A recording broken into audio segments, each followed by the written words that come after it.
This is Charticus.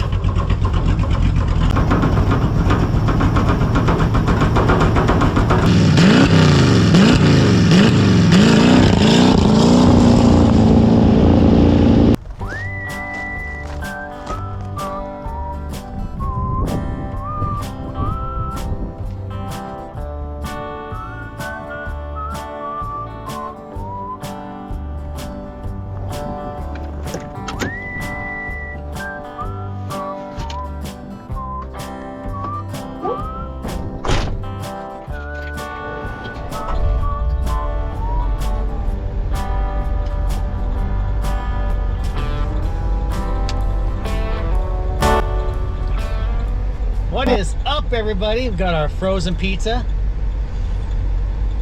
Got a charger on the trailer. Got the thing packed full of parts, speed parts, wheels, tires, engine parts, all kinds of racing goodies. Because we're gonna go revive a racing car. One problem though. It's 1,500 miles away. Don't worry, I'm not going to drag out this road trip portion of it. We just need to get there. And if you're wondering why the white Charger is on the trailer, well, I was able to strip it of some parts. And it is going to be one of the next Fast and Furious movie cars. So I'm going to go drop it off in North Dakota's, where they will then take it to Speedcore and it will finish being converted into a Fast and Furious Dom Charger. Yeah, I need to get that out of the way. So, oh, there we go. We got the cold air. Minty has AC. The pillow was blocking my air conditioning. Well, I've only got 1,499.5 miles to go. I'll see you in a while. Maybe at the next fill up.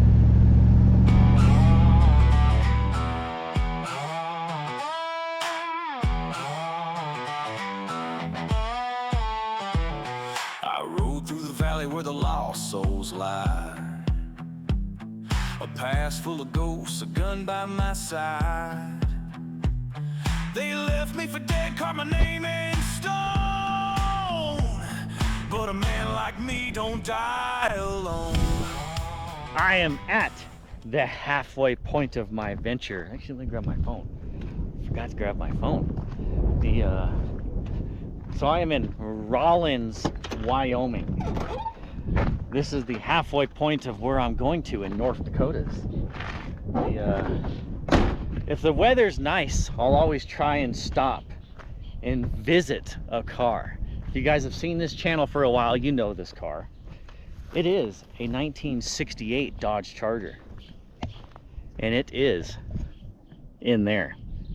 At one point, the car went bonk, tunk, and it's sitting down in there. And over the years of erosion and water and dirt being piled over it, the car has sunken into the ground. Gotta watch out for critters and stuff. So we're gonna go ahead and walk over here to it. I don't know, sometimes the car is more exposed than others. I have no idea if we're even gonna get to see it right now. So it depends on how much dirt has been washed over it or away from it. But that is a pretty good hike up that. That is probably 50 feet. Freaking people, man. I don't seize it. Oh. Where is it?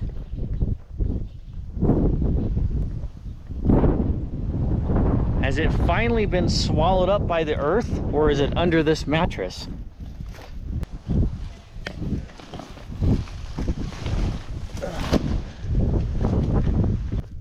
Well, you can tell the cows have been through here. There's a lot of hoof prints deep in the dirt. And this is all new dirt. There's probably another, foot to 2 feet of dirt that's now in here more. And the car is officially buried. I can no longer see it. Well, I guess I don't need to stop here no more. Car is officially gone. I have a moment of silence for the 68 Charger.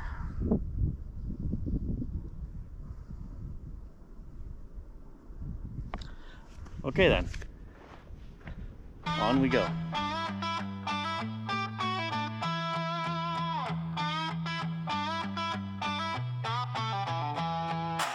Ain't no grave that can hold me down. High noon's calling, shadows stretch long. One last fight, one last song. The devil's grinning, I hear him say, it ain't walking out, but you ain't neither today. I ain't riding for mercy, for mercy. I ain't riding for grace, riding for grace. I'm riding for vengeance, I'm setting the pace. No last words, no chance to defend. I'll see you all at the bitter end.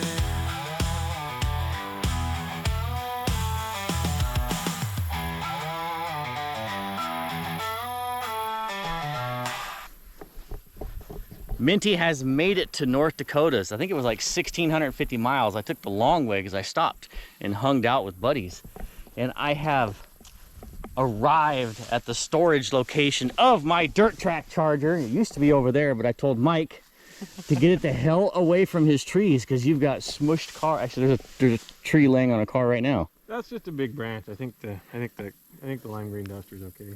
But if you've The seen, orange Roadrunner took a beating. but if you've seen the spec quality of my cage, I think a branch might actually take it out too. What is that, a crack, or is that silicone, or what is that? Extra beef. I guess. Yeah, they bondoed over to hide their beautiful welds. But They don't want somebody copying the feeling. this is true 70s conglomeration racing car here. You gotta check out the fuel. Actually, we'll get to the fuel system here in a second. But this Charger is beat every which way except for the roof. So the guy probably never won a race and jumped on top of the roof holding his trophy. Oh, is the trunk lid good? Really nice. Oh yeah, the trunk lid's not bad. Is it rotted on the bottom? No, Oh yeah, it's not. there's officially one good part on the car. Yeah. But it is beat, it is pancaked. The front end, maybe the guy was actually a hard charger because the front end is probably the most mangled of the car. That, or he couldn't see past his nose and ran into everything. But it does have Power Wagon emblems. What year Power Wagon would those be? Trying to narrow it down to when this car was... Late 70s, I'm assuming. Okay, yeah, I was trying to narrow it down to when this car was raced. I was told, of course that guy was just guessing, but he said it was like late 70s, 78, 79 is when this car saw the track. But it is in fact a real big block 70 Charger. There's not one good side on this thing. This side is uglier. I wonder if that was the final race, because it's pretty hammered. And that is race damage. That's not like hitting it from the side. You can tell it hit it with some force this way. Do you think they built the cage extra wide just so it's easier to weld on? Did they actually cut the roof off this one and put the cage? Oh, they did. They did cut the roof off. There's the cut line right there. Yeah, but Cut line. look at how much farther the cage sticks out than the roof. That's safety. Because didn't you know when Dale Earnhardt Sr. was racing, he would actually hang his head out the window for more left side weight? What do you think his cage is made out of? Water pipe? No, it can't be water. Well, it might be because it's pretty thick. Iron. I wonder if they torched it to bend it. look The at this. slag. Looks like you welded that one. Look at the gusset on that thing. I don't know about you, but this is 200-mile-per-hour racing car crash. Certified here. The cage will survive, nothing else will. Jeez, look at the... That's Stevie Wonder stick welded. Is it just a 4-point cage? Oh no, it's 6-point. You got 2 going down to the rear frame rails. But check out that window net over there. But this was in fact a column shift. You can see the shifter would have been right there on the steering column, but he has added the T-handled, what is that steel? It's gotta be some farm equipment. Custom shifter handle there. That will handle all the bang shifting. You will not break that shifter. That one's Dulcich proof. That one is Dulcich proof.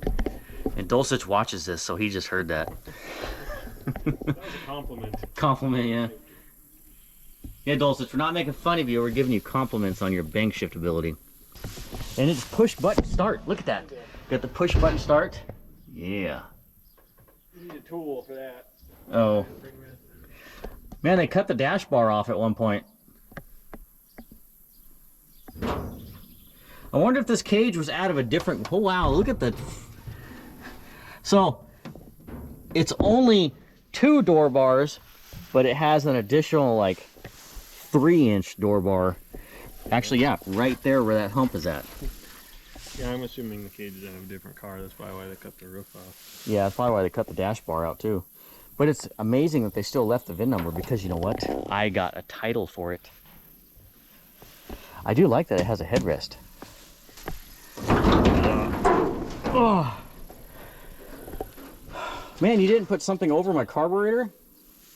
It turned over last summer. Does the linkage move? See if the carburetor's free. I got a gasket kit for it. Ah, it does. Bonus. Is it squirting? I don't know, hit the key. Your accelerator pump might be. This was an dry. AC. It looks like this might. Oh, it was an AC car. I'll say that might be the numbers motor for it because that's the bracket that would have held the AC compressor.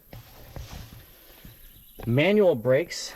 We do have power steering. I like that for all the drifting action. You just whip that steering wheel around. Of course, these things have like a 20. Oh no, it's like an 18-to-1 steering ratio, so it kind of sucks. You really have to whip it. But I have a special steering wheel for that. It's similar to the one you have in the Super Beater. That way I can really whip it. If you wouldn't have brought it, you could have taken the one out of that blue Charger. But check out the radiator in this thing. That's like 70s Monte Carlo there. It's about 3 feet in diameter. They cut the frame rails out. They just totally torched them to make room for the radiator. So, Well, they didn't need frame rails. They weren't going to hit anything with the front of the car anyway. but I'm glad. So turn that fan. I want to see this thing spin. I'm having to hold the hood up. If you got any muscles. Oh, yeah. Come on, crankshaft. Oh, I saw movage. Yeah, it turned. Wait, that didn't sound good. It's just dry. I guess, yeah. Well, the crank, if it was making bad noises, the crank would have not spun. No. I need to set my hood down so I don't damage it. I don't want to scratch my hood. We're going to wait on getting the car in the shop before we go farther because I just got here. And this is North Dakota. Food closes early. It's not like Vegas where it's 24/7. So we're going to go ahead and bail. Get this thing into the shop later tonight, hopefully, when all the mosquitoes are out. But check this out. This is mine too. I'm thinking I'm going to turn this into a Superbird racing car. It is in fact a real vitamin C 4-speed 383 air grabber dust stripe 70 Roadrunner.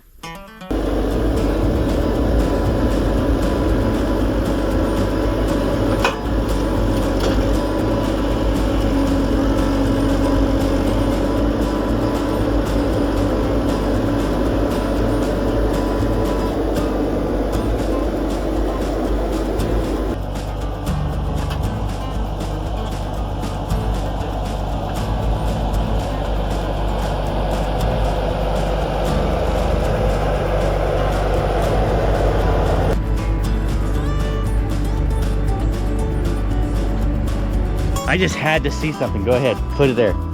I brought my deep dish slot racing mags with my dirt track Hoosier tires. Now we gotta stand back and admire what this is gonna look like.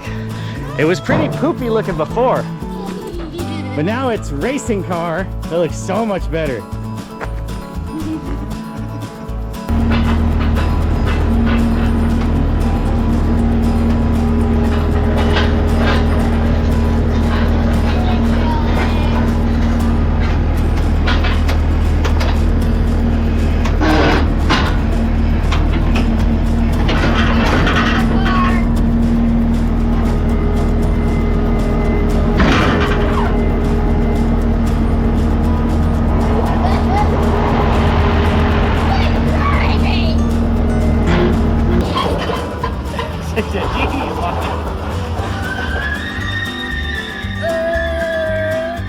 Already burning tires.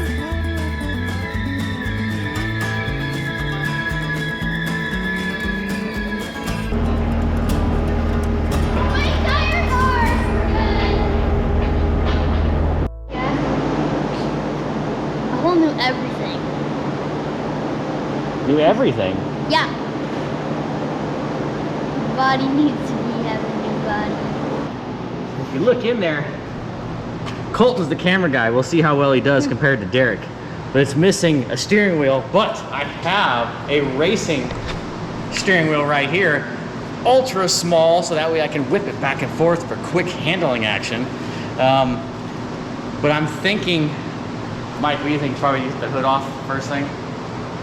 I think the hood needs to come off. Yeah, I think getting it to see if it will 'Cause run is going to be If a it doesn't priority. run, there's no point even putting all this new brakes and making all the other stuff do. If the big do doesn't do, then the other do's are doo-doo.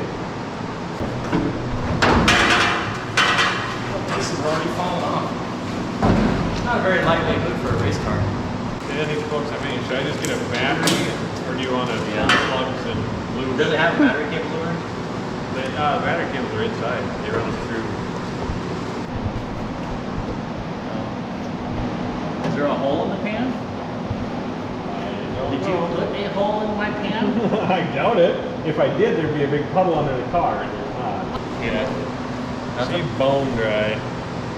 That's not a good thing when the engine don't have any oil in it. So, Yeah, you really don't want to try and start the motor without priming it, but seeing as the engine has no oil in it, we can put some oil in it. oh, I know, we're gonna put oil in it. Do you have any junk oil? Yeah, well, I'm gonna see. Okay. So we're just going to try and fire this thing. Starting fluid, battery cable, jumper wire to the coil, just to see if it pops, bangs, and farts. If it pops, bangs, and farts, then we will proceed to making it better. I don't see, the pan sounds hollow, but I don't see any holes in it. It does have the drain plug in it. So we're putting in some brand new Royal Purple racing Yeah, oil. so maybe it just had a real slow leak on the drain pan, and over the, 43 years it's been sitting, it, mosquito, it seeped out. 020. This is 020 Racing Purple Oil. Yeah, we need some YouTube sponsors, because this is way overkill for this car. This oil was given to me by a buddy of mine that used to run Craftsman trucks, and that was the qualifying oil, the lightweight thin oil, to try and get that, you know, what was it, 100th of a second maybe? I don't see anything dripping. Nothing dripping yet? Nope. Oh, it's missing the front too? Yeah, you only get 2. Oh. I wonder how long those have been out. 3 quarts is plenty to test for. So I'm trying to get a ground cable on the engine right now. It's Mopar. It's NOS. Yeah, NOS. It makes it worth more money. Only the best for this car. Did it go in easy? The first one did. Now I Nice. gotta find the hole. So many jokes running through my head that I cannot say right now. Alright, I got a jumper wire for the ballast resistor, which goes to the coil, which then the distributor will then send the sparks. And then, oh yeah, so everything's hooked up. I guess we should see if it can spin first. Well, it did turn. We don't know the starter will turn. Oh, That doesn't sound bad at all. It must not be a gear. wait. Yeah, but it's automatic. Why is it doing that? Is it trying to turn the drive shaft somehow? I mean, it's like it's trying to It's rotate. lifting the car up in the air. Because it's trying to rotate the motor. I know, but it's an automatic. I get it unless something's sprung to the shaft in the transmission. You know what I mean? If somehow it's bound or locked up somehow. Oh. Is it an automatic or is it a manual? I don't see any tranny cooler lines. It's a manual. It's manual. Okay, Yeah, that's news. that's dumbass. I thought it was that's actually a bonus. Yeah, now you don't have to worry about the tranny being bad. Yeah, okay, that makes sense. So that means the shifter, he has no reverse then. It's only forward and back. Where's the clutch pedal? I only saw one pedal in there when I was looking. Oh, they took the pedal assembly off. Yeah, I only saw the gas That pedal. complicates things. Mike is total dumbass because he didn't even realize this was manual transmission. Yes, throw me under the bus. We know the clutch has some strength to it. So, news, it's not an automatic. I thought it was an automatic because it had... This is how much we cared and looked at It's how much we looked at the car. It's a manual transmission. See if it's out of gear now. It's out of gear and it spins freely. Look at that fan. I'm not trying to start it yet. Let me imagine. It didn't do any sparking. All right, ready?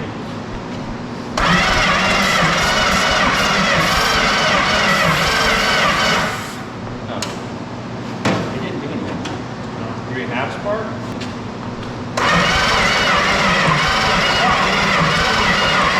Yeah, it's not consistent. It's like the points are sticking. Okay, so the points are probably sticking because the spark is not consistent, but it is sparking. Look at this.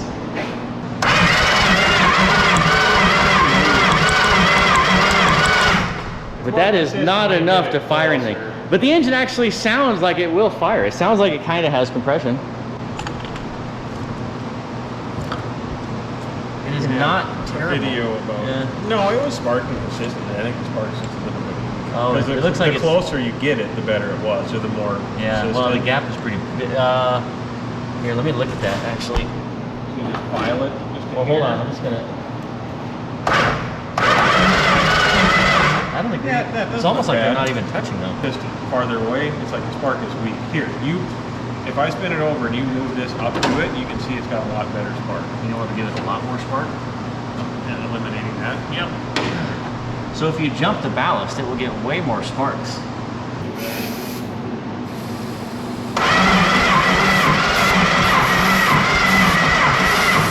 I see sparking. Oh, you didn't put this plug on. The plug wire. No, I tried to tighten the plug, but I did not have the wire. Alright. Mountain do it. Alright. Actually, it's race gas. We figured the racing gas might bring the race car back to life. 110 octane Sunoco. Ready? Drink it up. It's right. It's right.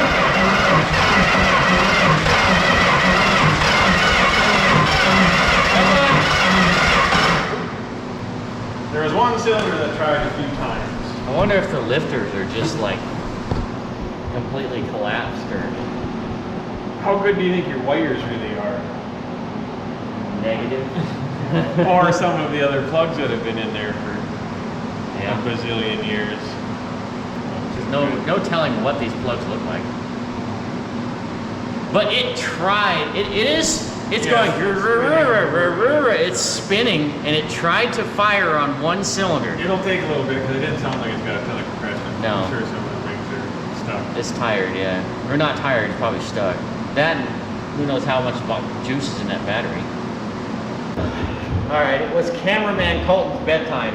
So probably we're gonna go ahead and just replace all these plug wires and put new plugs in it, because who knows if the spark is even sparking in the chamber.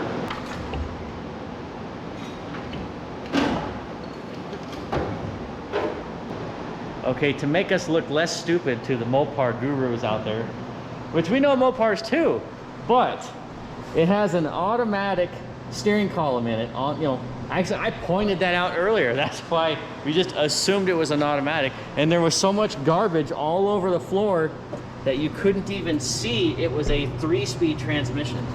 So it's a 3-speed manual transmission, and that's an AC engine, so it's got the AC bracket and it's an AC car. But these are not 1970 valve covers, as Mike pointed out. These are like 68 valve covers. So it's most likely not the original engine. That's not even an HP manifold. No. Well, it's not an HP car. Yeah, but this is a 4-barrel manifold, so that would have had a 4. The valve cover and the intake are wrong for sure. Yeah, well, so that manifold doesn't belong to that intake manifold either. So we're trying. At first, it was like, hey, let's just make this thing run. We didn't even really look at the thing. Now we're examining it, and it's like, that's not right. That's not right. This has been changed. That's been changed. So we're not as stupid as we look on camera. So I ended up going extra cheap and just pulling the plugs out and throwing them on the wire wheel. Found 2 of them were completely carboned up, so there was no sparkage happening on 2 of them. And that might have been the 2 plugs that we needed to help lug the engine over to fire it up. So hopefully that'll work. Right now I'm going to pull the number 1 plug. I already did. Pull it back out. And I'm going to bump the engine over because I need to know where this guy right here, to figure out where the rotor is going to be aiming at number 1, so then I can go 1, 8, 4, 3, 6, 5, 7, 2. So I'm going to go ahead and bump that.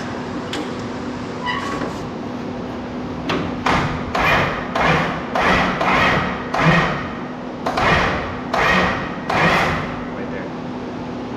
So that's where number 1 will be. Aimed completely the wrong direction. Now the correct way to fix that is you pull the distributor and you re-clock it, so then this is then aimed at the number 1 cylinder. So you will always know that when this is aimed at number 1, that is where it will fire. But since we're not going to pull the distributor out right now, we're just going to know number 1 is aimed right at the bottom latch.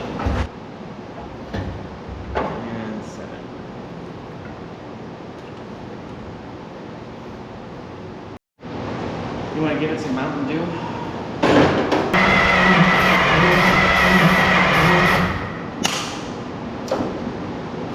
going to pull the coil wire, see if it's doing anything. Okay.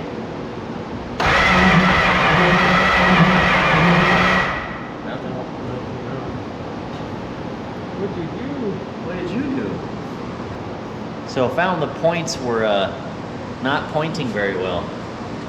I could see a lot of spark happening at the points, so that was telling me that it wasn't getting a good contact. Plus, when I pressed on it a little bit harder, it actually started working. So we're just gonna try and sand the contact points to get a little bit more contact.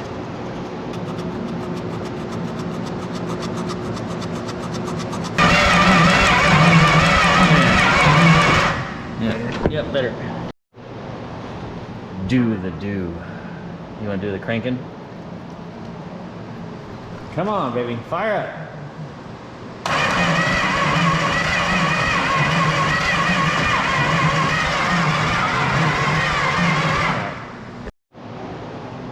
Current events.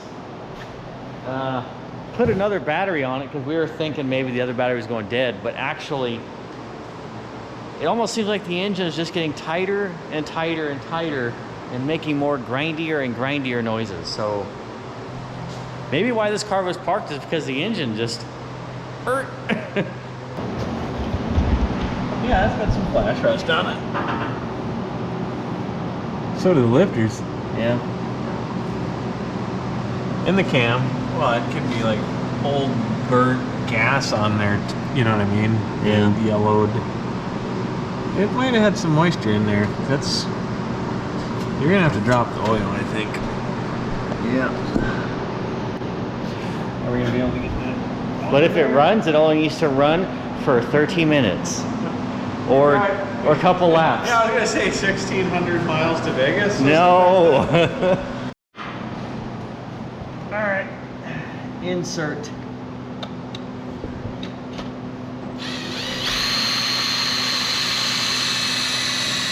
You have the deal off? Well, let's start to pull the drill down. See, we're getting oil coming out of the back of the engine now, out the top. So we're gonna go ahead and plumb up my new oil pressure gauge. It must have not had oil pressure though, because it took a minute. took a minute for it to Yeah. pull the drill down. So we'll probably, We should have done that first.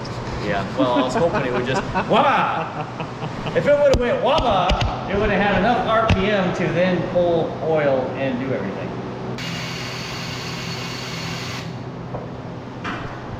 40 pounds of oil pressure. That means it's not totally wiped out.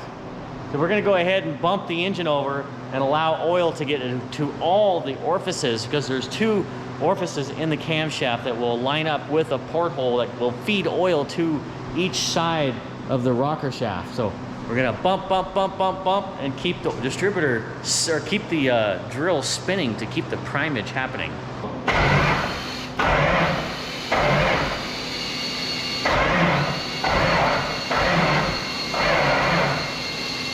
I think we're kind of running out of luck with the starter. So the engine spins, actually, you know what? See if you can spin the crank freely on the fan there. No?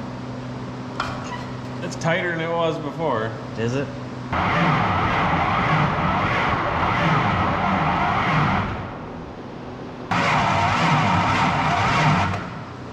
I don't think this thing would ever have a chance of starting. It has popped and poofed and farted, but it has never actually like tried to fire. So I think it's just spinning over way too slow. I'll put the other starter in it. The starter's working pretty hard because these wires warm. Is it? Yeah. Hopefully it's just a starter. So we were able to spin this engine over by spinning the fan before, and now we can't. So I'm going to try and put a little more leverage on it.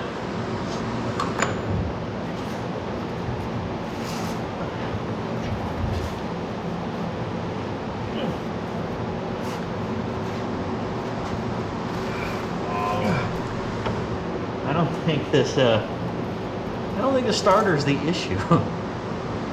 New developments. The engine is tight. So with a 1.5 breaker bar, I cannot bar it over.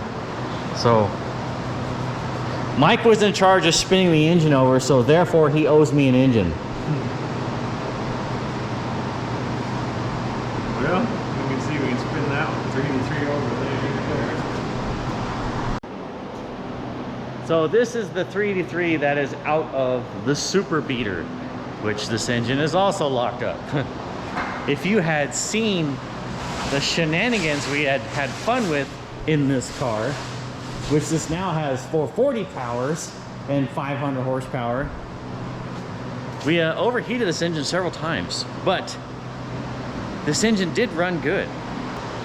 But it's locked up right now, but we're thinking if we put battery cables to it and put a battery on it, that it will then break it loose. All right, we're gonna see if this is gonna happen. Okay. Yep. Oh, but that seems... Somebody just lost a bet. I guess beef sticks are on me. Wait, people don't know what the beef sticks are. Okay, so the beef sticks is at the bar, it's beef jerky. So, just to clear that up. But I want to see it spin over, because it was spinning over kind of slow, just like the other one. It was not all that fast.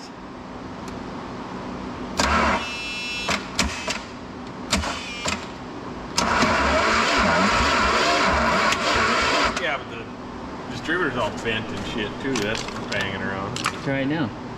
Yeah. Keep in mind, this thing can spin over real fast to begin with.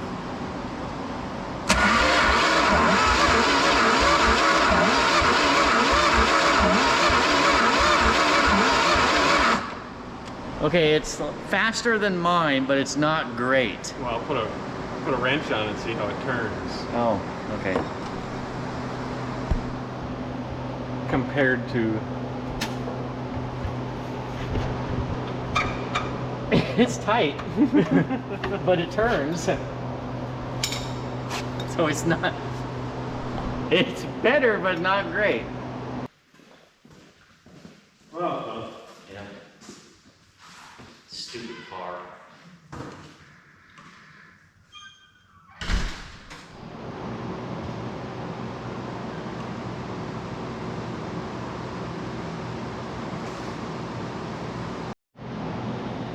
Colton, Hello. what's wrong with the motor? It wouldn't start. Why? It's broken. technically, yes, the engine is broken in my 70 dirt track Charger. It is really, really tight. I could not spin that crankshaft with a breaker bar. So therefore, the starter was like roar, roar, roar, roar, which will never get enough RPM to start this thing. So we have figured out that by using the starter to break free the 70 383 that was in the super beater way back there behind the trailer, that that engine spins freer than that engine does. So we're gonna pull this engine out and put this engine in. And hopefully after all that labor, I'll have something that runs.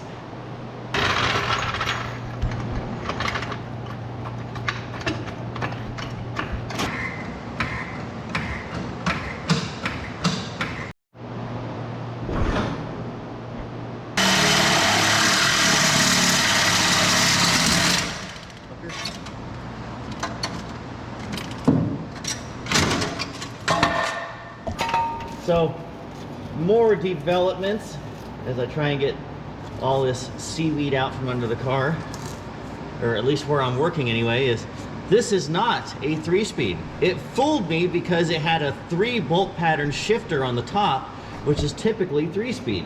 But no, this is in fact a 4-speed, so you'll have 3 levers here. You have the reverse lever, then you got 1, 2, and 3 and 4. So this is a 4-speed. And I'm hoping it's an 18 spline Hemi trans, because when I looked in there, I can't see the splines very well, but they look coarse. Because the Hemis had the coarse spline, so did the 440s, 6-packs. The 383s and everything else had 23 spline, so this may be an extra goodie. And what other kind of bonuses is this car gonna reveal to us? Or disasters? So, this car is not like Titanic rusty, but all the bolts are pretty much stuck, so I have to heat them up to break them loose. And spiders. If you are afraid of spiders, you do not want to be under this car. You see all kinds of things when you're working on old race cars, especially home-built ones. Look at how they lowered the car in the ass end. They heated up the leaf spring and just buckled it evenly on both sides over there. See how the leaf spring goes up, and then it comes back down? So it's a V shape right there. They completely heated up and arched the leaf spring to try and lower the car, which I don't think that did anything. But look how solid this thing is under here.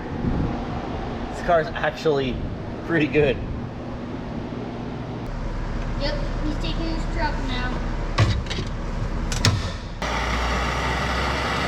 Another thing I just learned on this 70 Charger dirt track car, it has a 69 K-frame, lower control arms, and sway bar. So somebody has replaced this whole front K-frame suspension with a 69, probably because they smushed up the 71 and needed to replace it.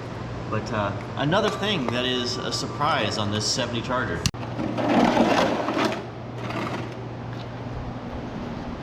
Somehow there's still antifreeze in this thing. I missed the pan.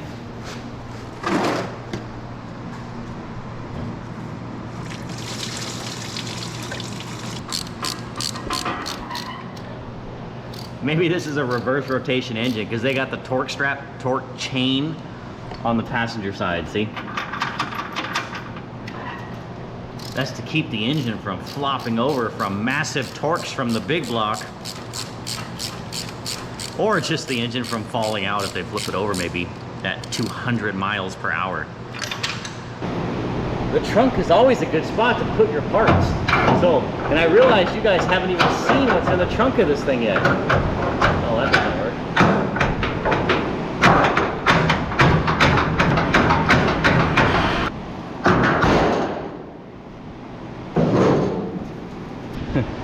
Behold the jerry can 5-gallon fuel cell bolted to the trunk pan.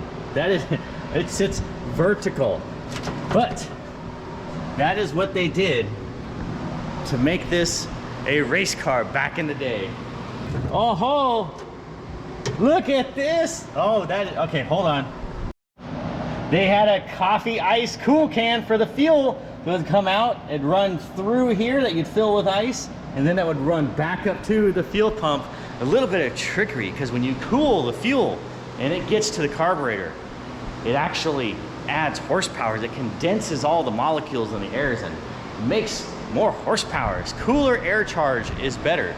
And when you can ice it down, it makes it even better. But although this being back here, probably not going to do a whole lot. You really want that up front, so that way it doesn't lose all its temperature from the back to the front. So that should have been here, but was also probably not legal at that time, so they stuck it in the trunk. Still neat, cheater stuff, cooling the fuel.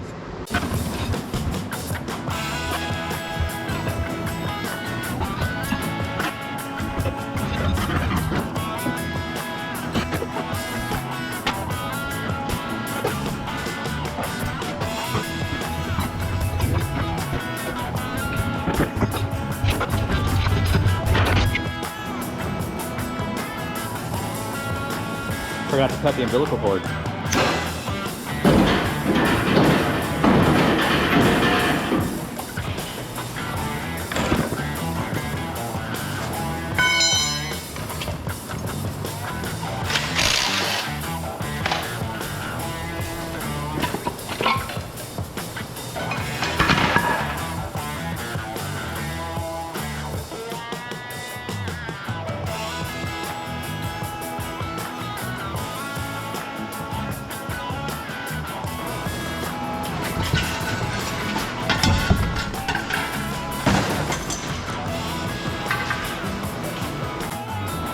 A little bit more luck came my way. So the engine that came out of the 70 dirt track Charger, right there, yes, it had a 4-speed behind it, but it was not originally a 4-speed engine. And by what I mean 4-speed engine is it's drilled for a input shaft. Also, it has the bushing in there. So there's a bronze bushing in there that will center the input shaft of the transmission. Now, this engine was attached to an automatic. So at one point, this engine was plucked from its 4-speed car and dropped into the super beater with an automatic stuffed behind it. Just lucky that I don't have to go buy a bushing and it's already set up. So all I gotta do is bolt the flywheel to it, and that will be good.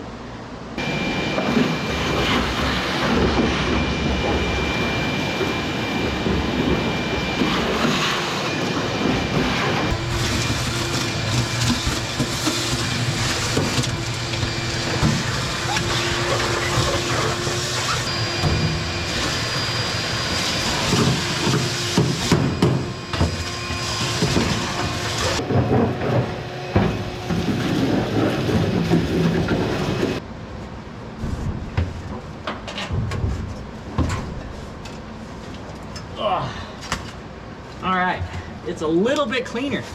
I don't mind sitting in here anymore. And kind of a cool find, this looks like it was a cut up unsilenced air cleaner, so that way the element is exposed all the way around, so they thought they were getting maximum horsepower. Here is the base to it, again cut, and then found some junky seat belts. These look like they're out of a C-body. Same with this seat. This looks like this might be a C-body seat with its custom, you know, like petty style head support. And then this thing actually had an aftermarket speedometer in it. It had no tach, but it had a speedo. It's sort of like, you don't need to know what speed you're doing. Maybe that was his way of trying to monitor the RPM of the engine. So we're gonna go ahead and remove this guy. All right, that's out of the way. So we have our battery box here, so we can go ahead and put our battery in our battery box instead of in the trunk. So we can put the lid open and, oh, that is not good looking in there. So the battery had, like the floor is actually really good in this thing, but directly under the battery box, this thing is junk. Oh wait, it just came right up. So this is obviously not gonna work. Oh, plus that's heavy. That can go in the garbage. See, I need to get a pedal assembly in this thing. I need to get my gauges, my tack, my switch panel. Obviously now a battery box, get my fuel cell in it, which I just vacuumed out the trunk. So we have to remove the old jerry can and the cool can, so that way I can mount my new pretty fuel cell I have.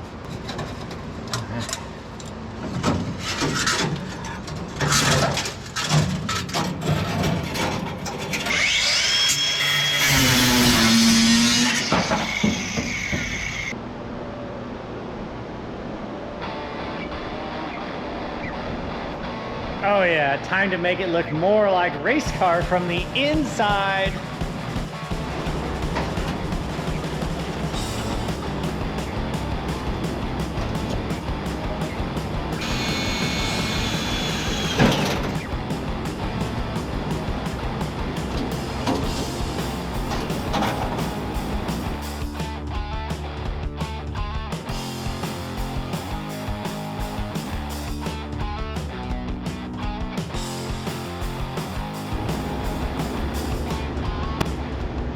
Now you can see what it's like to be inside my 70 dirt track Charger with its racing gauges.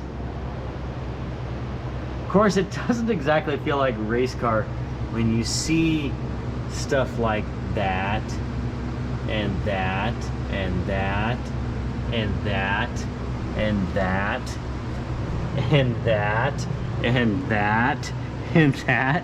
It's another glorious day of Charger dirt track. Ooh, echo, echo, echo.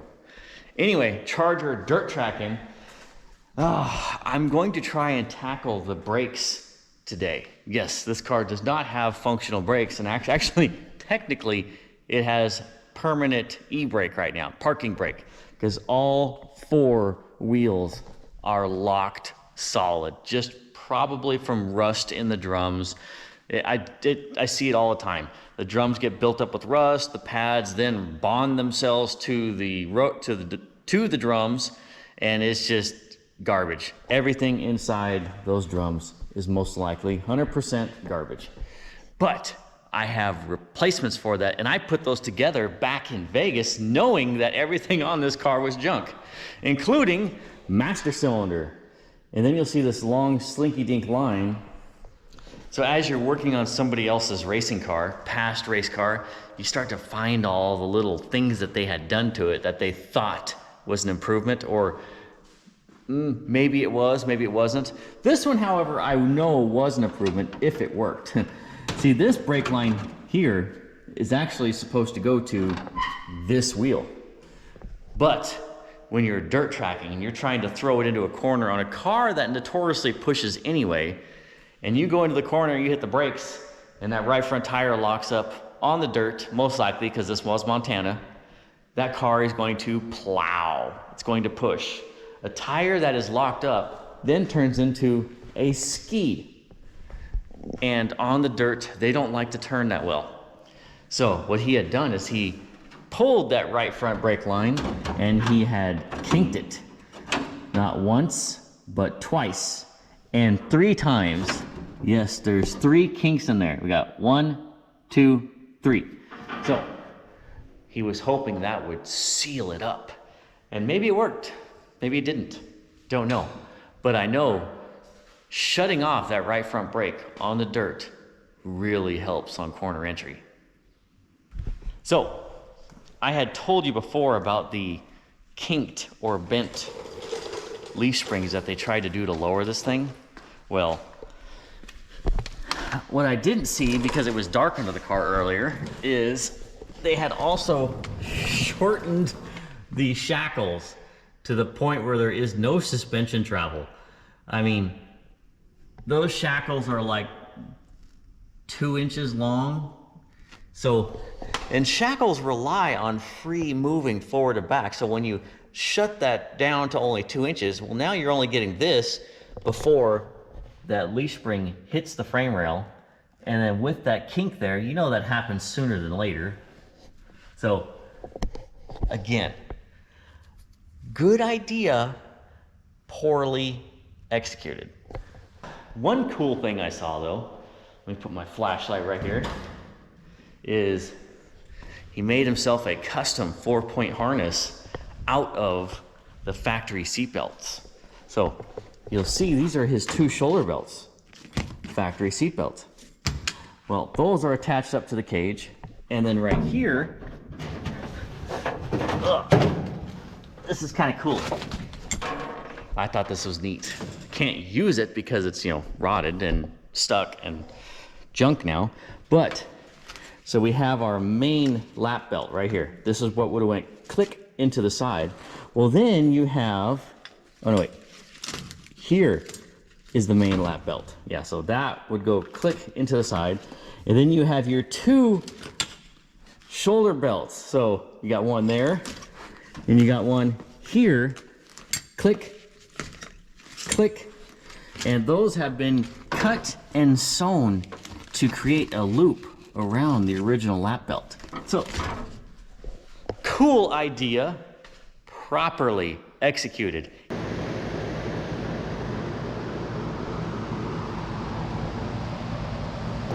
You see they had shortened the shackle? Oh, wow. And then see they had bent the leaf spring to lower it more? That's custom. Yeah. To the point where the suspension does not work anymore. But look at how far, what they did to the pinion angle. Yeah. Judging by the Yeah, but that's the shock plates. Look at the shock plates are tipped down. Yeah, but that's for forward bite.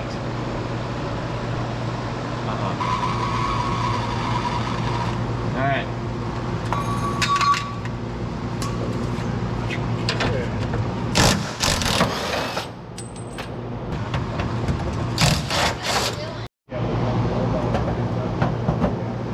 Oh, I'm getting loaded with freaking baby spiders. Falling all over me.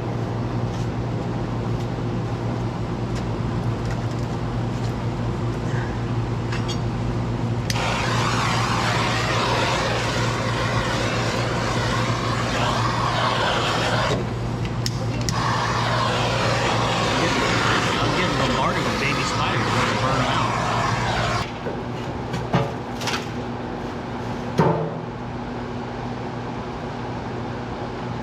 I know you guys are probably disappointed that I pulled the original Jerry gas can and my cool can out of the trunk of the Charger, but I have a cooler replacement. Well, not really cooler, but a safer replacement. I have a fuel cell. Man, this thing is even hot. And this has been inside freaking all day. Oh yeah, the body's hot. Well, regardless, this thing is going to get plugged in the trunk, and we're going to cut a little sump here, so that way the sump of the fuel cell, where is it at? Right there. We'll have a spot to land.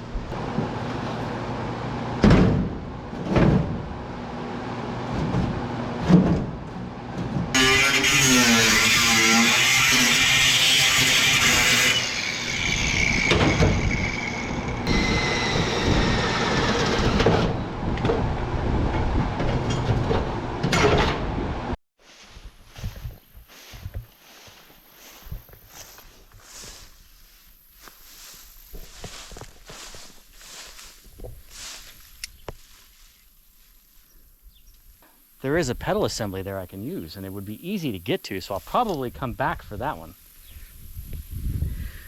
Or I'll just grab it now.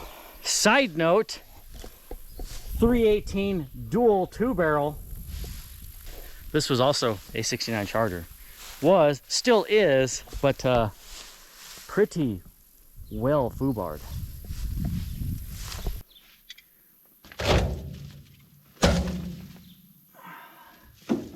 Well, this one still has some swing action to it, so we know it's not all rusted up. So just think of all the ticks and the bugs and everything that I'm going to get swarmed with in this car. At least this one still has all the hardware too. So I'm going to get the pedal assembly out of this car, and then I still need to find some 5/16 nuts. Ooh, is that one? Aha! That is. Okay, there's 1, 2, 3, 4. If those will fit, I found my nuts. Nope.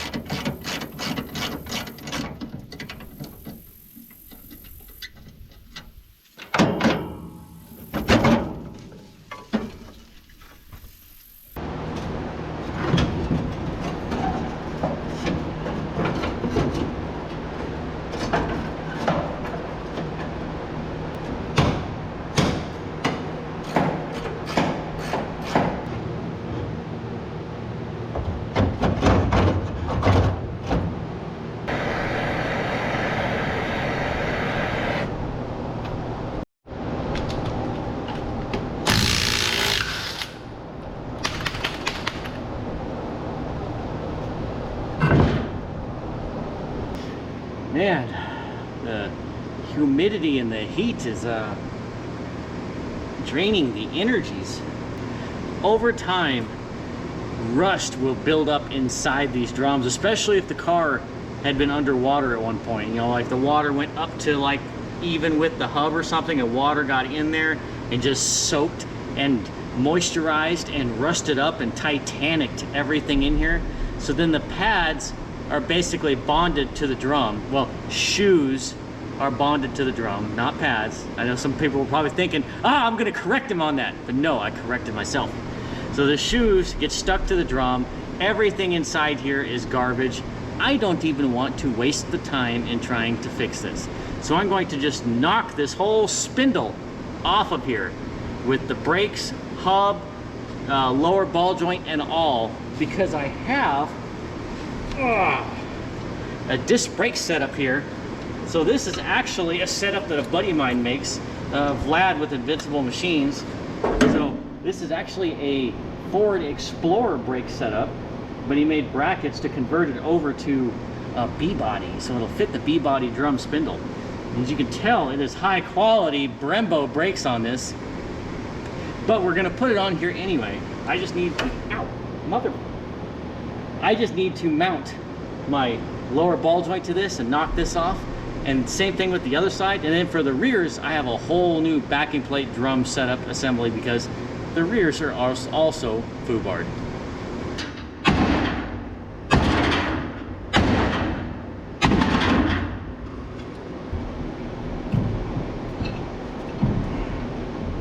There, I got all my steering back.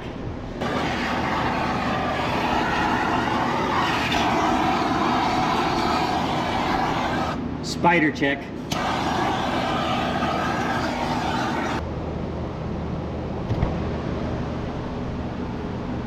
I didn't see it. I did not see that crack in the frame.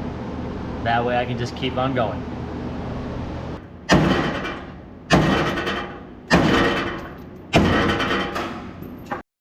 You can see another one of the circle track tricks that this guy had done.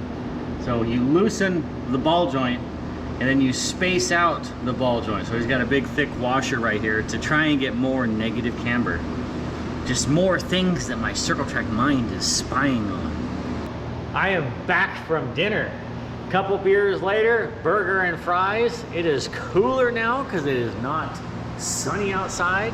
It is now finally good working weather. And what I am doing right now is I am replacing not just the wheel, but also I have a whole nother brake drum backing plate setup that we're going to put on here, because what is on here is garbage. It is titanic, it is rotted, and it is locked up. So I have to bust the axles out, but first I have to bust the drum off, and it's probably going to take lots of sledging with the 10-pound hammer. So let the hammering commence.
was like 20. Yeah. That one's over torqued. If one's gonna go kink, it's gonna be that one. Okay, that one's better.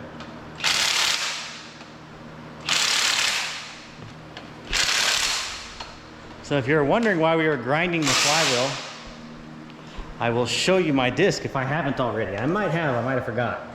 But the flywheel, or the pressure plates, disc, and flywheel were rusted together. Look at that. Luckily, Mike up in the barn of used parts had a used, no, it's not a McLeod, it's a spec clutch. It's a puck clutch. So we're gonna throw that in our 335 new horsepower. This is probably now... No, it's 317 and a half, but it's only got one HP manifold and one standard, so it's between 290 and 335. We'll give it the benefit of the doubt.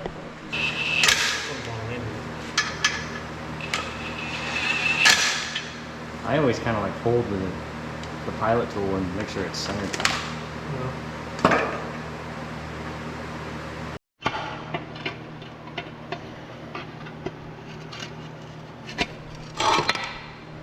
That sucks because that's a good aluminum bell housing, but this car had to have been sitting on the dirt for a number of years because, well, all four wheels were locked. The bottom of the bell housing is eaten up, and that's aluminum. That's probably why there's no oil in the oil pan either, because it probably had started getting little pinholes in it and all the oil seeped out. Did you finally get that done yet? Yes. So, I guess I can't bitch too much because this was my throwout bearing. It no spins. It's rotted out junk. So Mike robbed the throwout bearing from his 6-pack convertible Roadrunner.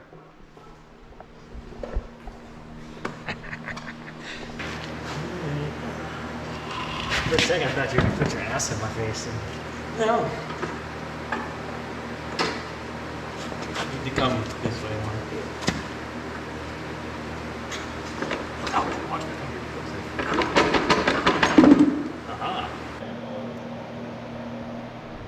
Rear brakes are done. So the 8 1/4s are a C-clip type axle, which I was not aware because I never messed with 7 1/4 or 8 1/4s. It wasn't until what, 70 that the 8 1/4s were starting to be put in B bodies, or was it 69? Yeah. So this is a 3 3 car, so it got the 8 1/4. I was thinking it was an 8 3/4. Plus, I don't really feel like opening up that rear end, and when this rear end is just gonna come out eventually anyway. Good news, it does spin. And since we're only gonna have front brakes, that means it'll do even more awesomer burnouts.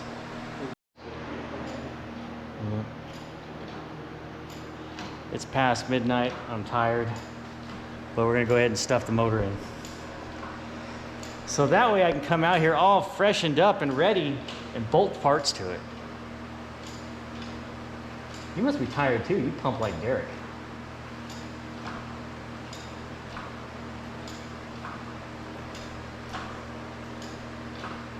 We'll be right back for a commercial break. Scratching my chrome, bro.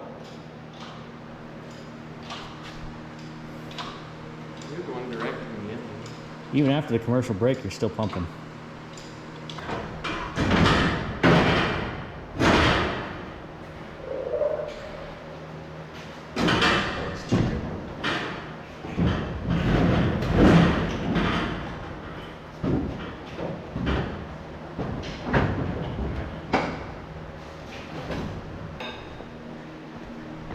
You know, because in Days of Thunder, they had that shadow effect in the tail housing going in the car like that. It's iconic. Okay. More. That's what I'll get. All right. Push it in.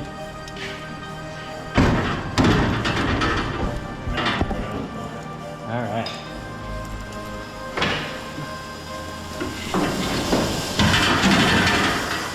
Good thing it's not a customer car. You can come down.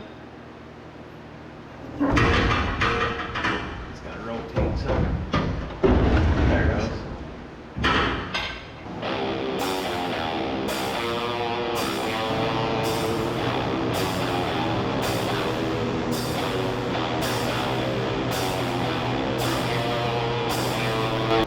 slight change of plans. It's now got a Hilborn Hemi in it.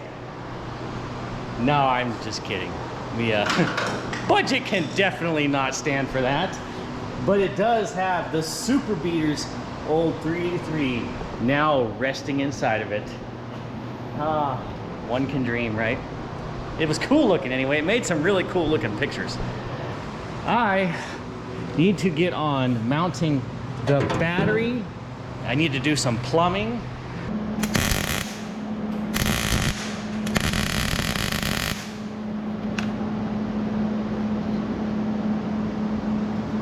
Is what it is. We only need front brakes. Plus front brakes makes better burnouts.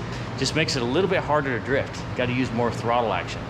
So I went ahead and took one of my old brake plugs or brake line fittings and welded it up. So now we're going to go ahead and cap off the rear brakes.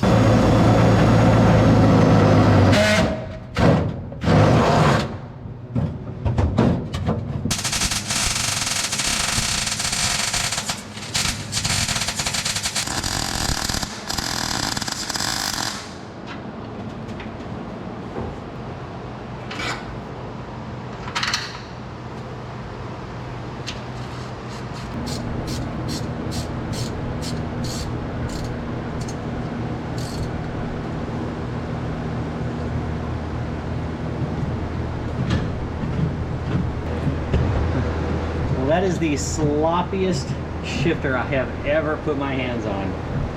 You have to go hunting.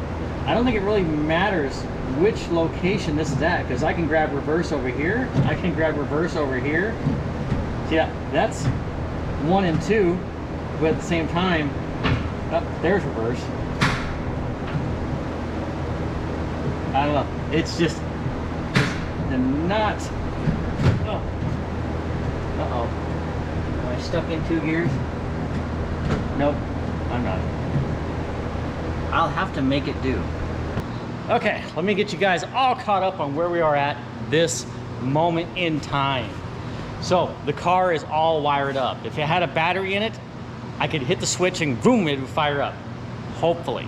But I don't have any plumbing, so without the switching and the plumbing, nothing will happen. Also, Mike did not want to give up his 1970 valve covers.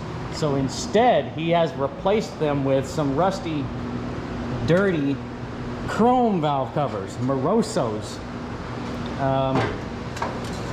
It's fitting. It's fitting. You know, it fits the car, it fits the look, so it'll work. They just need to be cleaned up. I'm gonna make Mike finish that, because he's the one who took them off. I, however, need to finish braking. Currently, there is only one brake line functional on this car. That's the left front. Since we are going to be out there in the field and doing rights and lefts, I need to have the right front brake functional as well. You saw earlier, I had capped out the rear brakes. So there is no rear brakes. I do need to run a brake line from down over to here, so that way I have those functional front brakes. I also need to run a fuel line, because if you look right here, fuel can go in, but then it will just trickle out onto the ground, not making its way to my 383s of horsepowers to help me with the plumbing. I have some Red Horse fittings here. Red Horse is actually really good, made in America, and they're actually pretty cheap too. So I'm going to go ahead and use these guys to plumb my fuel system.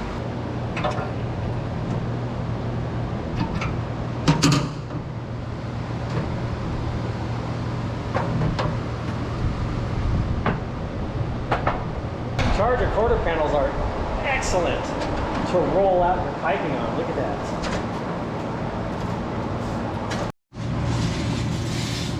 Alright, so I'm just going to make this as straight and as easy as possible. So we'll do a 120-degree turn right there, cut that, so I'll have my hard line go right to that bolt, and then see, we will just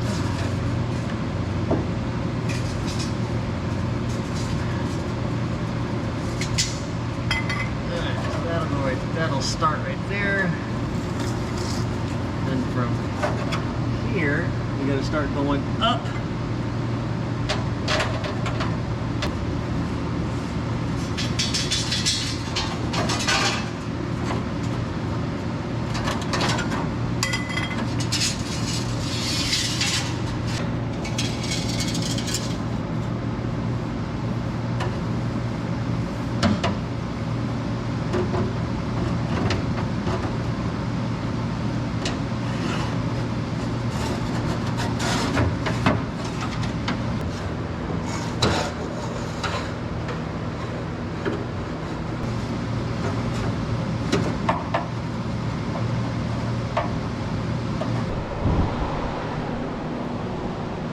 Fuel system is all plumbed from back to front. The only thing left is to go from this hard line to the not carburetor. So you're telling me this is better condition than what we took off? Well, it's chrome. And Racing parts. Chrome and Moroso means speed. They're all gonna be faster. Are you gonna clean them up for me? That's why I stopped at this point, so you could clean them up. No, you were mowing your lawn that was only about that much too tall. Yeah, there's a reason that I stopped over there, because most of it was about that much too tall. I know that time when I fully closed out. I took the kids to town to go swimming, and then I came home and Need a haircut so my hat makes me look less doofy. All right, now I'm cool status. So, more updates. As you know, I have an automatic in here, pedal assembly. Trying to figure out how I can make the clutch pedal work now, or put a clutch pedal in it. Because we still have, this car is going to rely on the factory Z-bar linkage, the push rods, the throw-out bearing, pickle fork, all that. So I thought I was just going to weld a bracket to the floorboard and just put a hand lever so it'll have a hand clutch and a hand shifter. But Mike said that there is a parts car out there, a 70 Duster? Yeah, like 73 or something. 73 or 4. Okay, there is a poop brown 73, actually it's right here. There's a poop brown 73, 74 Duster, 318 3-speed car. Pedal assembly is different, but I'm thinking maybe I can make something work. All it needs to do is work. So he's gonna come out here and scoop the thing up and bring it over to the shop, because when I was digging the parts I needed out of that 69, I had all kinds of critters crawling on me and it was annoying. They were nibbling on me and I wasn't enjoying it. And there's all kinds of critters and ticks in there.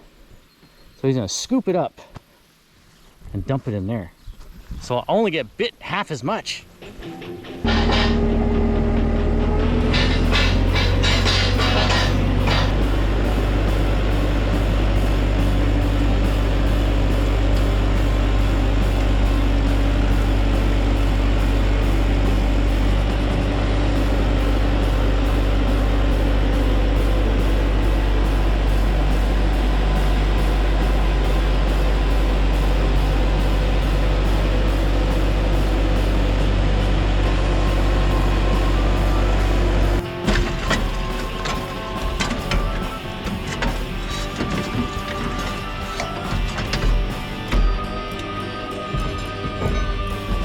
I have figured a plan out, and it is going to be genius, somewhat.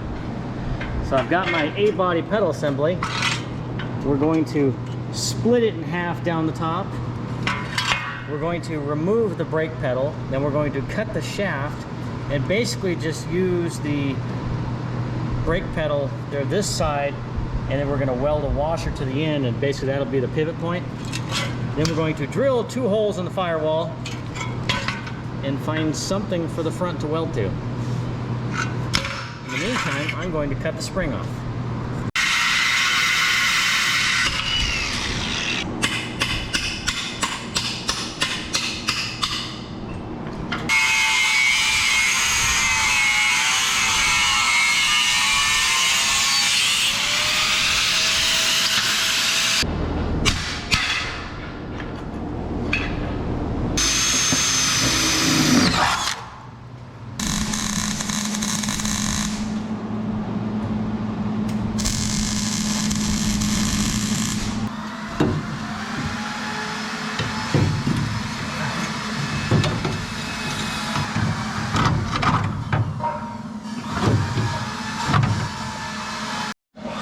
My genius plan is still genius. I just need to cut and modify the pedal to slide it. Actually, I just need to get rid of the zigzag. What's that?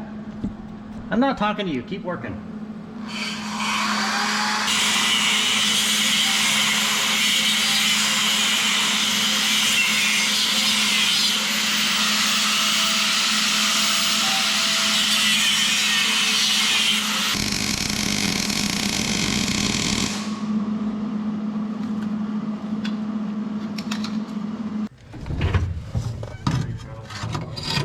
Huh?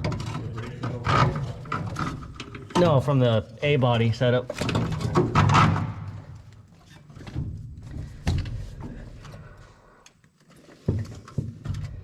That will work.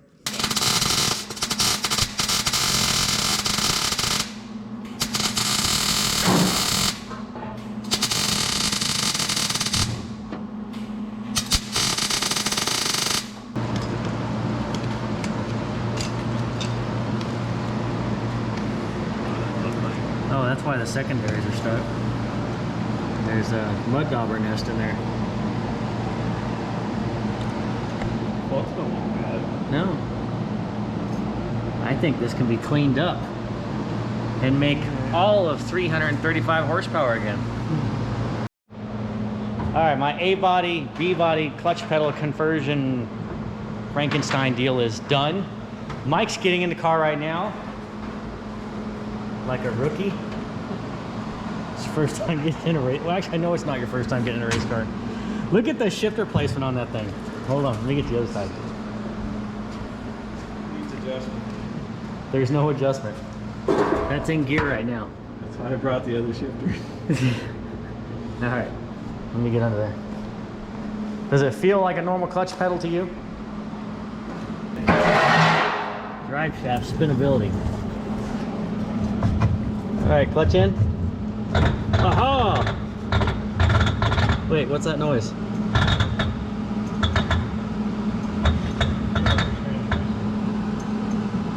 Try a different gear. A different gear? Yeah, different.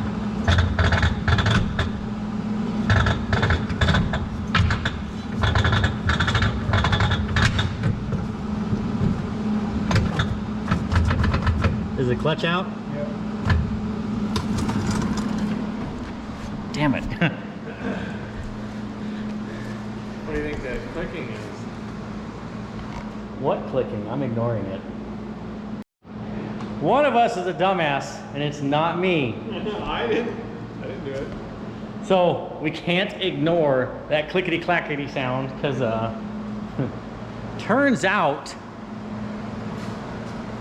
when we picked the clutch out of Mike's barn, he's like, oh, they're all the same thing, just pick one. I'm like, okay, so I picked one. Mike, I'm gonna single him out, installed the clutch on the engine. You saw him do it on camera. This has you doing it. He never checked to see if that clutch disc was actually the correct spline for that transmission. Turns out it's not. That clickety-clattery sound, that is the sound of the clutch disc skipping on the teeth of the input shaft, of the splines, because it's not. That's probably a 26 spline when what we have is a 23. There or More. Okay.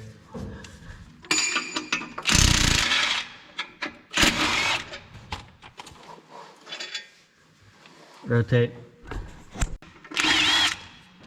Well, I got one hand holding the clutch and one holding the freaking flywheel, so I can't kill it.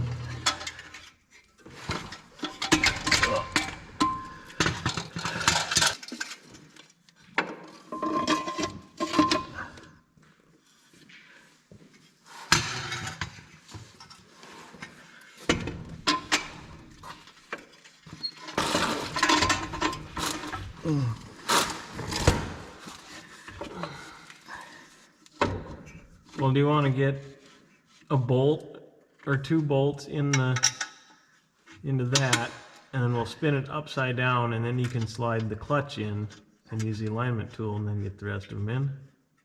Yeah. Would be the easiest.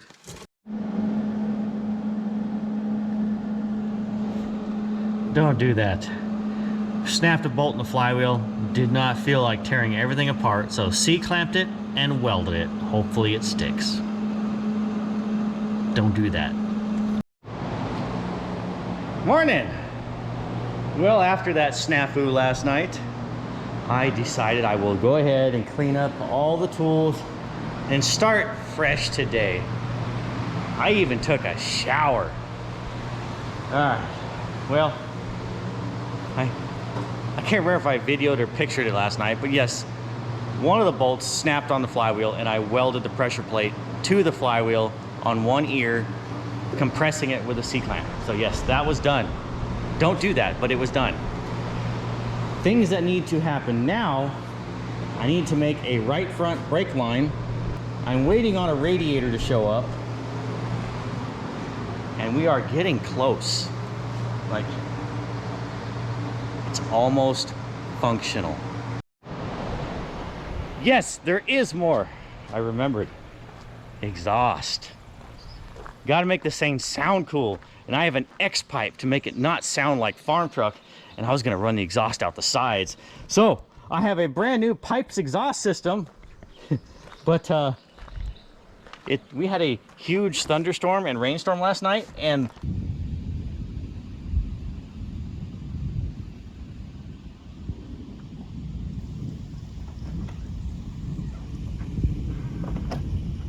it blew apart the box. Between the wind and the rain, it destroyed my box.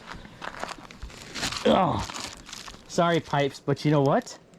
Since pipes is all stainless, I am not worried about it. Can't wait to see what this exhaust. Oh, it even busted open these. Rain kills everything. You want to check out my mufflers? I do. I haven't seen this type of muffler. This is my first time using. It's still wet. Using this muffler. Here we go. We'll use the Charger trailer as my. So this is the Street Pro. This is supposed to give me all the boomies that I am looking for. I've gotten pretty good at making brake lines. Instead of using a template, I'm just going to eyeball this and measurements, and I think it will come out ultra good. So I'm going to spend the time right now and go ahead and eyeball what needs to happen.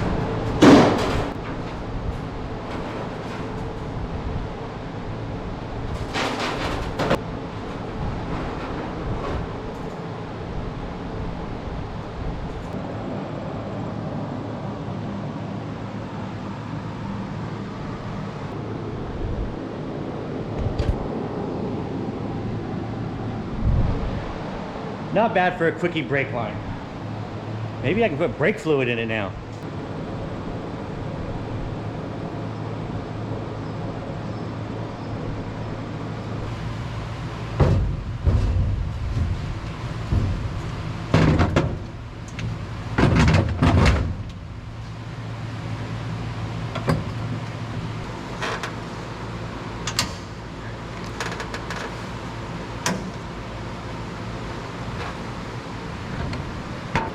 The dash lights up. I didn't have my 3 gauges hooked up because for lighting, because, well, you know, that would have taken another 5 minutes. But let's see if we got spark.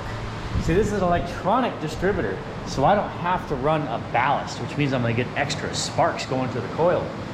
Let's see. If I spin this shaft, it being an electronic distributor, well, even if it was a point distributor, it would still do the same thing. But let's see if we got some sparkles.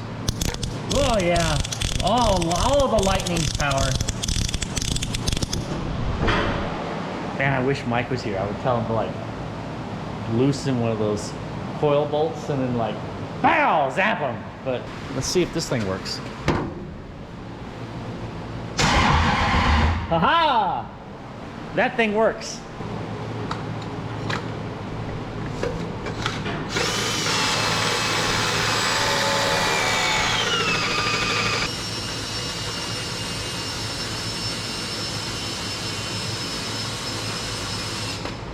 I need to get this thing up the top dead center on number 1, or at least close to it. So I'm gonna bump the motor over with my finger over the spark plug hole.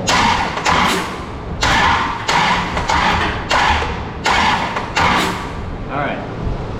That poof on my finger means that was on the compression stroke. So if I aim the rotor in this vicinity, we'll be really close on getting initial startup on the timing. So another trick. So you know the rotor wants to aim at the number 1 spark plug, but this is slotted. So what you do is you aim this at the spark plug, and then wherever this lines up, say the slot is aimed at the coil like this direction. Well, I know when I put the distributor gear back in, or the oil pump drive gear, when I put that back in, I want the slot to aim in this vicinity. And I did so.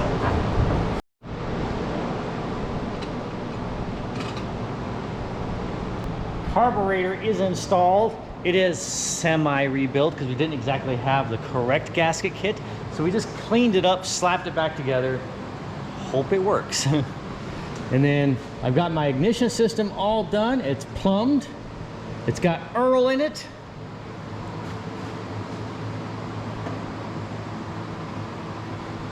Let's see if it makes any noise. I have no idea where the timing is at exactly. It should be within the realm of firing, maybe even a little on the advanced side. Let's see if it even makes any noise. Power on, ignition on. Oh! Let's retard it just a little bit. It sounded like it was fighting.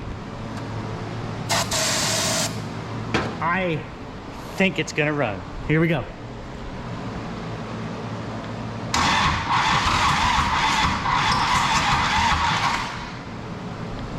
Oh, is it still too advanced? Let's try to retard it a little bit more.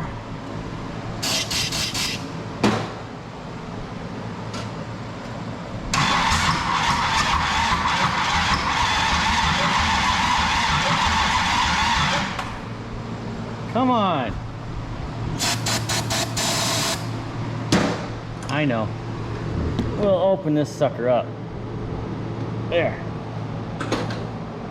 Give me some noise. Ho ho ho.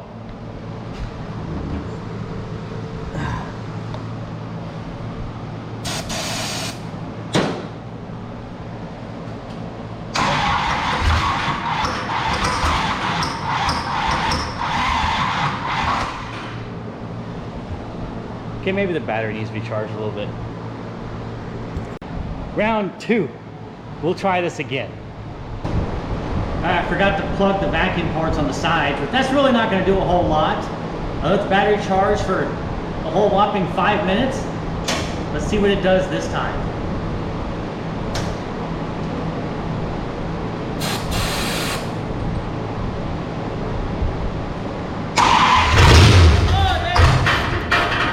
Dang it!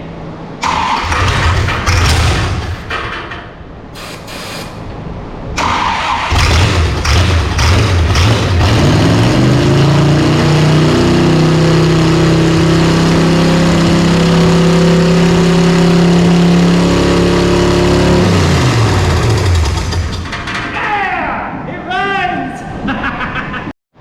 It's alive! Runs and sounds like all of maybe 250 horse, if that, we'll see. But to even cool that 250 horse, I've got a new cold case radiator. Now, I like to push stuff that works. If you've watched my channel, I drive my cars. They get driven, abused. Case in point, I need things that are going to stay running. So in the 120 degree heat in Las Vegas, my big block 500, 600 horsepower Chargers all have AC, and when it's 120 degrees sitting in traffic in Las Vegas, I need something that's going to work. And so what works for me? Cold case. These actually have some pretty goodies to them. I'll show you here in a second. Check it out. I got a fender cover to protect my shiny mint fenders. But no, in all seriousness, look, this is a wide 2-core. So everybody's like, oh, 4-core. No, 4-cores suck. Because you have 4 smaller tubes in the radiator. And after each tube, the air gets distributed.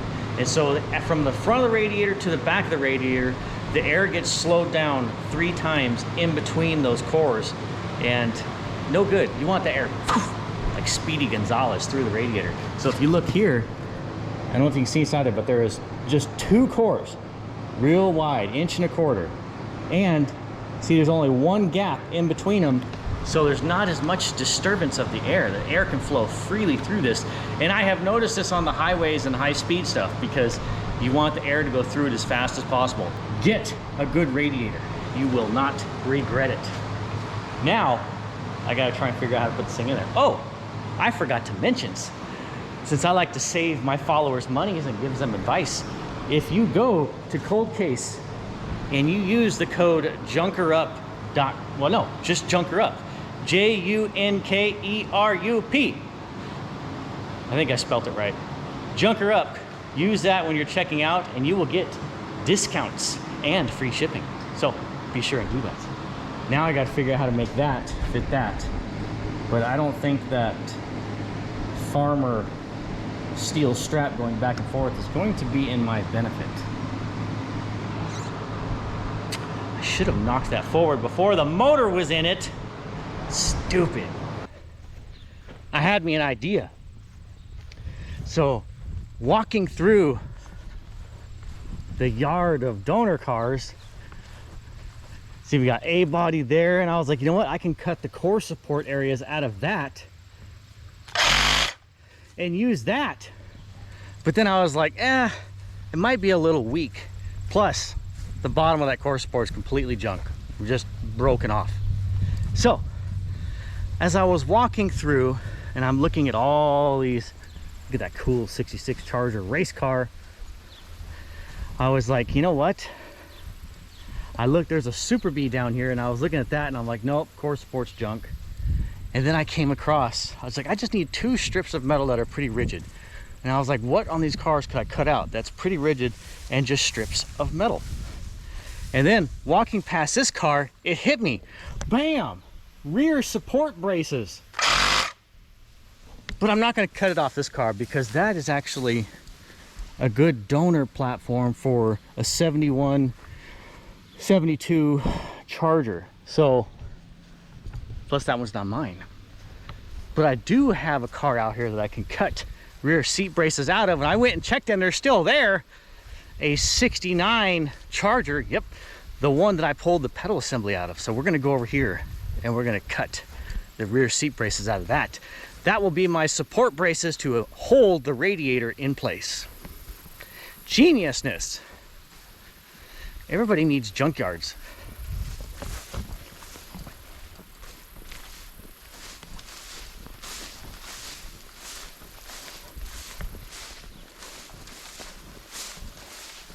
Why, hello.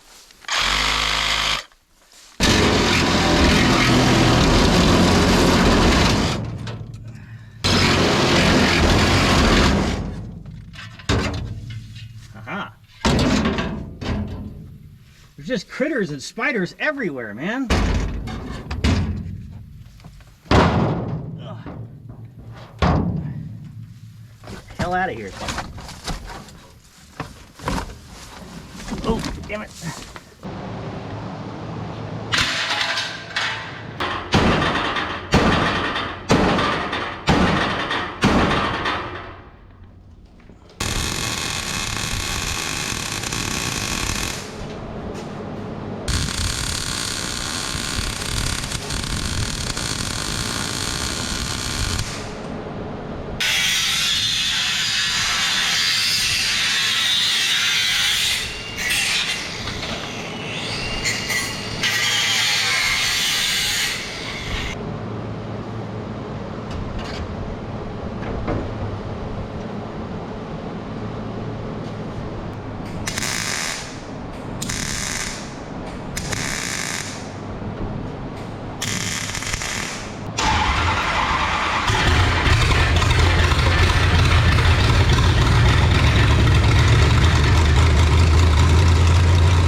It's been a lot of work to get this thing running.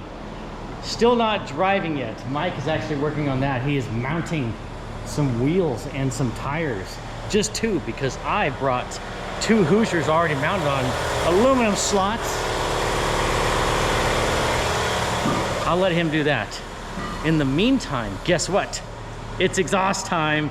Yeah, right now it's just running right out of the manifolds and just dumping. Now, the manifolds, I left a little bit of exhaust pipe on the manifolds because there's really nothing. If I tried to unbolt those, nothing would happen. So I'm gonna try and weld to the rusty, what's left of the exhaust tips. We'll see if that will happen or not. But I do wanna get this exhaust on. This is the B-body exhaust system, 2.5 inch from Pipes. And I got the Street Pro mufflers. So I'm really curious to see how these mufflers sound because you can see right through them, but there still is a baffled chamber in here, so you will get that compression horsepower noises. Makes it sound like it has more compression than it really does. So that way you don't get the blubbery, low compression farm truck sound. This should sound pretty good. And you mate this with an X-pipe, that's gonna make it sound like you're spinning at least 500 to 1,000 RPM more than you were. So I'm all about RPMs. So I'm gonna try and get this exhaust system on here. I'm not gonna do the full exhaust. I'm thinking we'll run it to the mufflers because I want to hear what it sounds like and then call it good right there. Because I'm gonna have to cut up some of this exhaust. I'm probably gonna have to cut these guys up to make the rest of this work. Wish me luck. So if you are liking what you see here and you're gonna like the way it sounds, be sure and go to Pipes, get yourself an exhaust system. And it's not just for B-bodies, it's for any other type of muscle car as well. So Junkerup will get you that discount and free shipping. Make sure you jump on this bandwagon here, it's pretty good.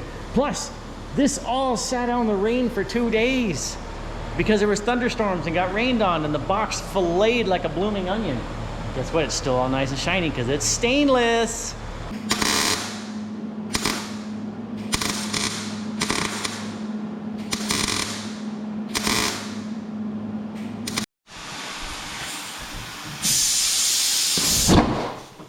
Woo. It's scary but exciting at the same time.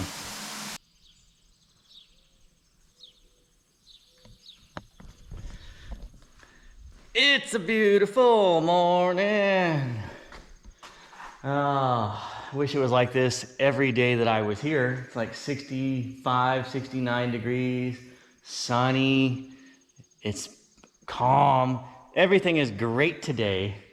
I wish I had those days when I was working on this thing, but I can see the light at the end of the tunnel. And I got my exhaust done. I'm gonna show you a comparison of just X-pipe versus those mufflers. And you're gonna like the difference. I like it. But I have a problem right now. And this is, normally I wouldn't care because we're just gonna bash this thing. But this thing is so pigeon-toed. Yes, I know the front end's off the ground, but I've dealt with these cars enough. I know that that is just extremely, like, so this tire is towed way in. And this tire is towed way in. When they're that badly towed, even to go on my trailer, it wants to kick the ramps off because you have tires fighting each other. So I tried to just heat up, wire wheel, and then heat the crap out of that tie rod sleeve to try and get the thing to budge. It's not budging, it's not happening, it's junk. So instead, I'm going to cut it and shorten it and weld it back up because I'm done playing.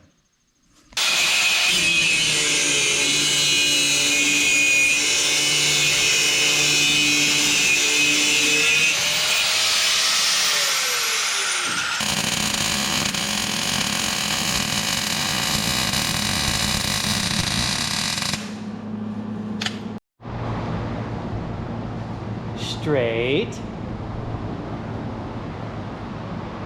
towed in, but it's only towed in probably a ½ inch just by the eyeball. And these cars naturally, when they're up, they pigeon toe, and then when they come down, they toe out. So by the time this car hits the ground, my toe issue will probably be perfect. And speaking of perfect, you want to hear what this thing sounds like?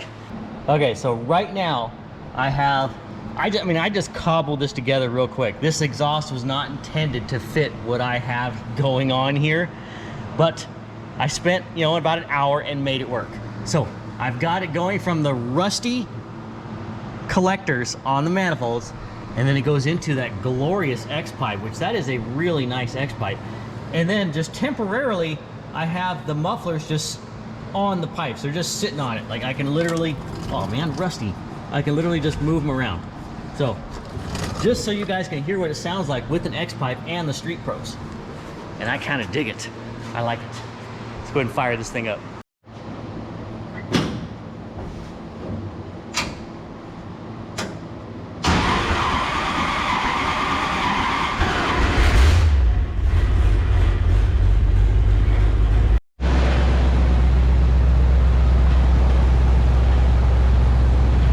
You're gonna hear but besides that,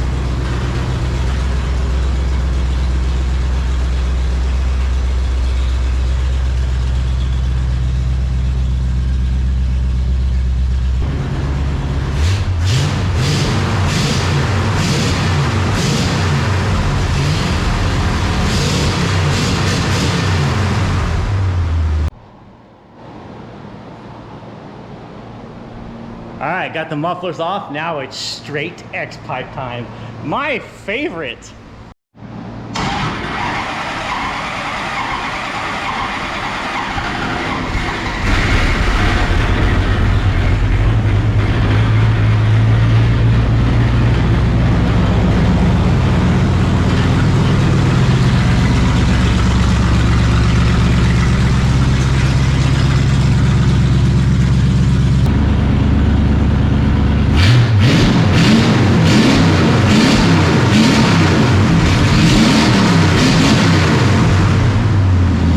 Now, if I was going to drive around the street, I would have the Street Pros because they're actually pretty unrestricted. You can see straight through them, but it really cut the noise down and it still had the same sound. It just didn't have the wow factor. But if you're going for that full race mode, the Pipes X-pipe is glorious.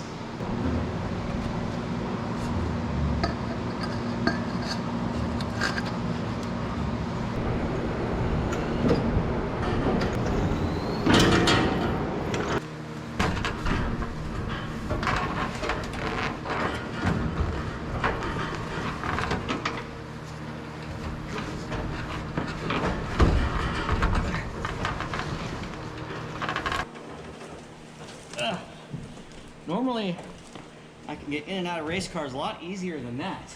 But the way they have this cage made, man, there's only like that much area. So it's kind of a pain in the butt. But now is the time I finally get to drive this thing. Okay. Clutch seems to be clutching. Brake pedal seems to be braking. Well, that was the throttle pedal. Okay.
There's so much excitement in driving something you put 5 days into and reviving an old race car to get back at thrashing.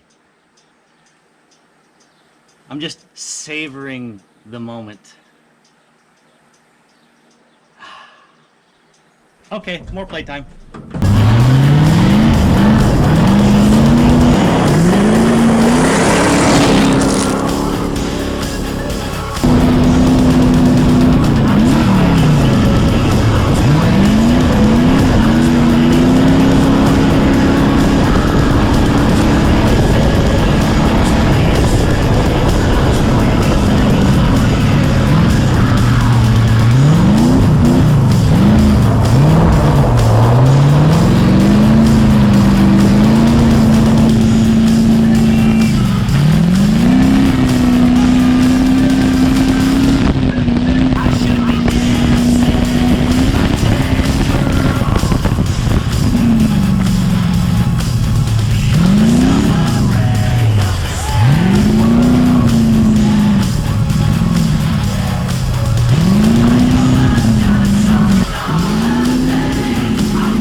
That was some fun.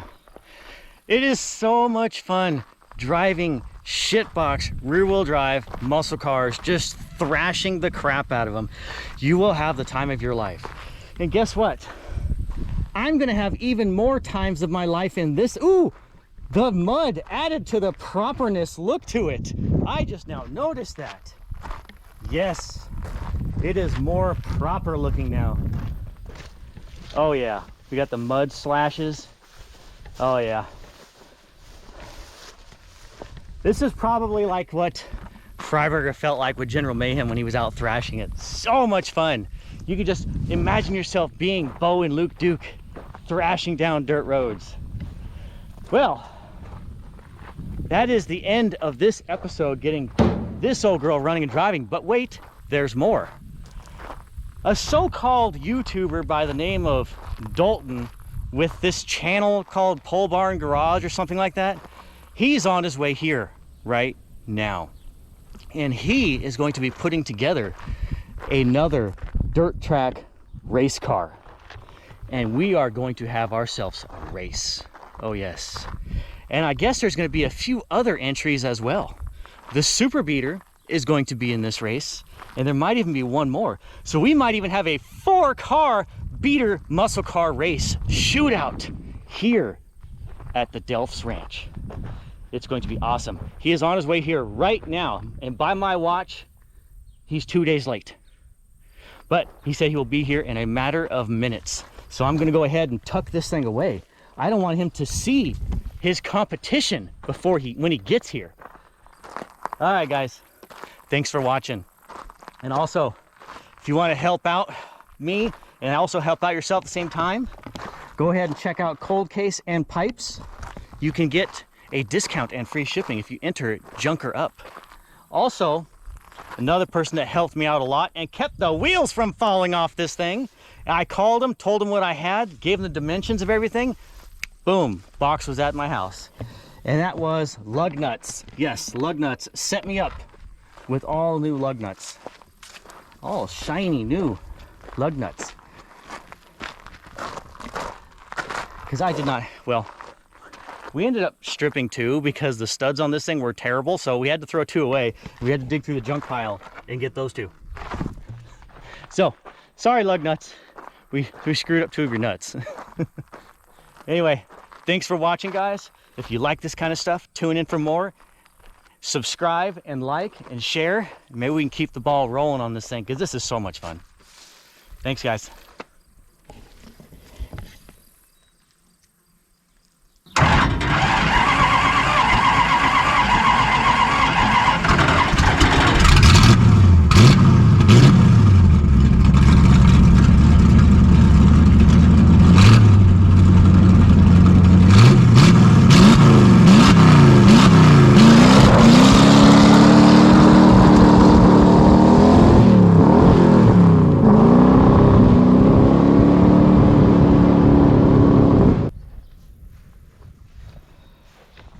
Ah, who would have thunk a 40-year-old fan belt is what would kill the fun for today. Oh well, it was still good times. Another thing that kills the fun too is this freaking 8 1/4 rear axle is an open diff. So the right rear is the dominant tire, so it really only wants to spin cookies turning left. Turning right, it just wants to plow. So I don't know, depending if Dalton's car's got a sure grip in it or a posi, I may have to weld mine up. All right, up next is Morski Repair. This is my first time meeting this guy. We have no idea what his driving skills entail. I should have checked to see what's banging around in the trunk, but it's not the gas too late tank. now. Go! See that traction control? I heard traction control.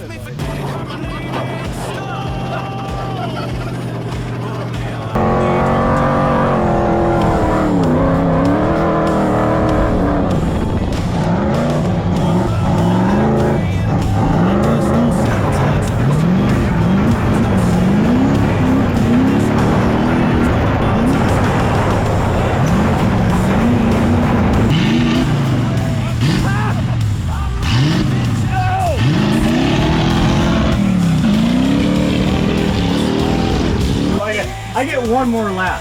What? Yeah. You did 3 extra laps during you.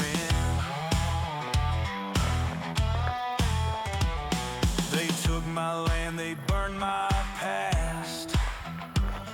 Left me in the dark, but I learned real fast.